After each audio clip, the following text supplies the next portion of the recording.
নমস্কাৰ সকলোকে মোৰ চেনেলৰ অন্য এটি নতুন ভিডিঅ'লৈ আপোনালোকক স্বাগতম জনাইছোঁ।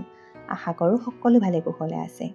আজিৰ ভিডিঅ'টো মই বহুতকেইটা দিনৰ ফুটেজ লগাই বনাইছোঁ। আচলতে এয়া হৈছে আমাৰ নামঘৰত যে ভাগৱত হৈছিলে সেই ভাগৱতৰ কেইদিনৰে দৃশ্য। যিহেতু আমাৰ ঘৰত এটা অনুষ্ঠান আহি আছে বুলি মই আগৰ ভিডিঅ'কেইটাত আপোনালোকক জনাইছিলোঁৱেই, সেয়েহে সেই অনুষ্ঠানৰে প্ৰস্তুতিৰ কিছুমান ফুটেজ আপোনালোকলৈ আগবঢ়াইছোঁ। আৰু এয়া ভাগৱত চলি থাকোঁতেই আমাৰ ঘৰৰ গোটেইকেইজন ল'ৰা আৰু ওচৰৰ ল'ৰাকেইজনক মাতি অলপমান খৰি ফলালে। এতিয়া হয়তো ভাবিছে আপোনালোকে যে কি অনুষ্ঠান আছে। আচলতে ডিচেম্বৰৰ 10 আৰু 11 তাৰিখে আমাৰ ঘৰত খনিকৰ পুথি নাম চাউলৰ আয়োজন কৰা হৈছে আৰু তাৰ কাৰণেই বহুত দিনৰ পৰা লাহে ধীৰে প্ৰস্তুতি চলাই থকা হৈছে। আৰু এয়া যিহেতু ভাগৱতৰ কেইদিন বইল খাই আছিলোঁ, সেয়েহে তেওঁলোকৰ বাবেও শুকান ৰুটি আৰু বইল দাইল তেনেকেই বনাইছিলোঁ। আৰু এয়া আকৌ বেলেগ এটা দিনৰ দৃশ্য। দাদাহঁতে এয়া টেংকি চাফা কৰি আছে, মানে গোটেইখিনি কাম কৰা হৈছে আৰু ঘৰৰ চব চাফ চিকুণৰ পৰা আদি কৰি। আৰু এয়া মই, মা আৰু ভণ্টি গৈছিলোঁ মানুহ মাতিবৰ কাৰণে। যিহেতু ওচৰৰ মানুহবিলাকৰ ঘৰলৈ তেনেকৈ ইমান যোৱা নহয়, সেয়েহে মাক ক'লোঁ মানুহ মাতিবলৈ ময়ো যাম বুলি। আৰু এয়া মই তাইক জোকাই আছোঁ যে তোৰ বিয়াতো আমি এনেকৈ মানুহ মাতিবলৈ আহিম বুলি।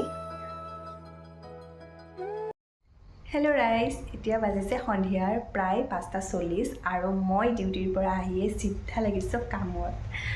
আচলতে দিনত সময় নাপাওঁ যে, সেইকাৰণে গোটেই কামখিনি মানে দিনৰ কামখিনি মই এতিয়া ৰাতিয়ে কৰিবলগীয়া হৈছে। যিহেতু সকামলৈও মাজত বেছি দিন নাই আৰু এইবিলাক যোনবিলাক চাফা চিকুণ কৰা কাম সেইখিনি ময়ে কৰিব লাগে। মা যিহেতু দিনত ভাত পানী ৰন্ধাৰ পৰা গোটেইখিনি কামত ব্যস্ত থাকে, সেয়েহে মই যাওঁতে এয়া কাপোৰ কানিবোৰ ৰ'দত দি থৈ গৈছিলোঁ, অলপ ধুই থৈ গৈছিলোঁ। আৰু এতিয়া ভাবিছোঁ ওপৰটো সাৰোঁ আৰু এইখিনি লগালগ পাৰিয়ে দিওঁ, মানে খবৰ খাতি ল'বলৈ আলহী অতিথি আহি আছে, এনেকৈ খালীকৈ থৈ দিলেও বেয়া লাগে।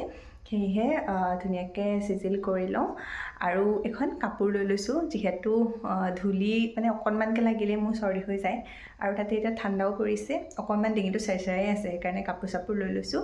আৰু এফালে গান শুনি আছোঁ, মানে গান এটা শুনি শুনি যদি কাম কৰা হয় তেতিয়া মানে অকণমান এনজয় কৰি কৰা হয় যে, সেইকাৰণে সময়টোও সোনকালে যায় আৰু কামটোও সোনকালে কৰি হয়। ঠিক আছে তেন্তে মই এতিয়া কাম কৰোঁ, আপোনালোকক অকণমান দেখাই থাকিম।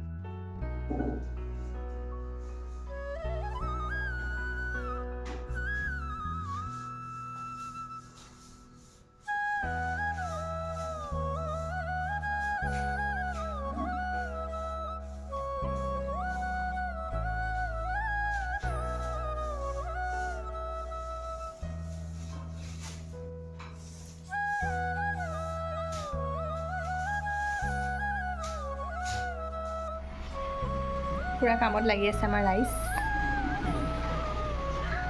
এইবোৰ মই চাফা কৰিলোঁ, এইবোৰ ধুনীয়াকৈ চাফা কৰিলোঁ।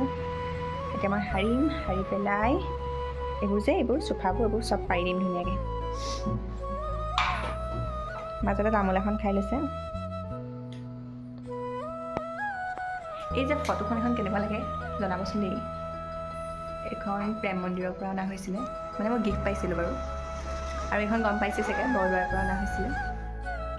এয়া আকৌ 30 নৱেম্বৰৰ দিনা, সেইদিনাখন অলপমান সোনকালে উঠিছিলোঁ ৰাতিপুৱা, কাৰণ সেইদিনা মোৰ বহুতকেইটা প্ৰগ্ৰেম আছিলে যাবলগীয়া, সেয়েহে বাহিৰত কুঁৱলী থাকোঁতেই উঠিছিলোঁ। ইমান সোনকালে মোৰ জেনেৰেলি উঠা নহয় বাৰু। আৰু এয়া দাদা আৰু মাইনাতাই মাটি খান্দি পেলাই মানে এনেকৈ চোতালত দিবৰ কাৰণে লৈ গৈছে।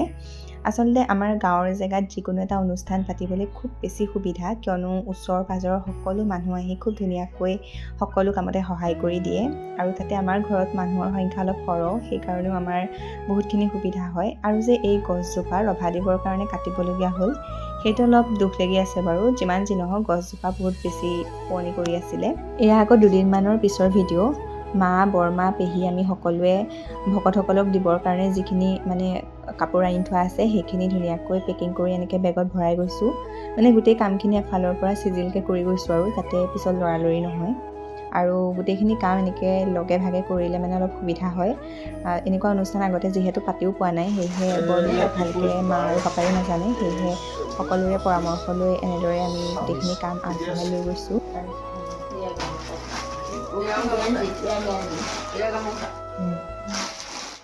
আৰু ঘৰততো যি অনুষ্ঠানেই নাথাকক, তিলপিঠা জিন্দাবাদ। আৰু আমাৰ ঘৰত মানে লাগিলে যিমান ডাঙৰ বা সৰু অনুষ্ঠান আয়োজন কৰা নহওক কিয়, তিলপিঠাটো বনোৱা হয়েই আৰু মই তিলপিঠা বনাই খুব বেছি ভাল পাওঁ।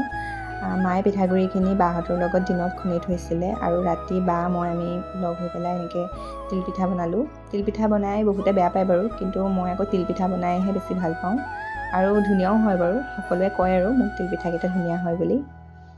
বাকী আপোনালোকে তিলপিঠা বনাই ভাল পায়নে? কমেণ্ট কৰি জনাব।